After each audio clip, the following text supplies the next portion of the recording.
My name is Kate Melcher. I was a captain in the United States Army and Army National Guard. I served 8 years from 2005 to 2013. I'd lived through 9/11. We'd been hit in the homeland, and that's something that had never happened in my lifetime. It changed my definition of service. It's get out in your community and serve. We all owe a debt of service to our community. I enlisted because I wanted to fly. I wanted to be as close to the action as possible. I thought flying an Apache sure was as close to the action as possible.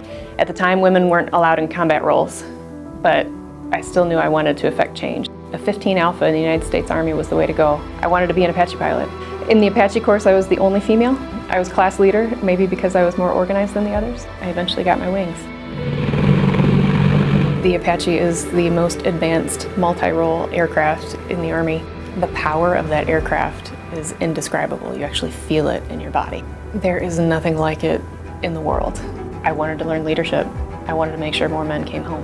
I went to Washington, took an internship at the United States Supreme Court working for Chief Justice Rehnquist. I worked for Senators Joe Biden, Bill Nelson, and Mark Pryor. Since coming off active duty, I went to work for a defense contractor in Florida building helicopters. When it comes to health and fitness, it's not just physical fitness. Physical fitness is harder if you do not have mental and emotional fitness. I started working for Fisher House, Michigan, which is a great organization that builds Ronald McDonald style homes near VA and military hospitals.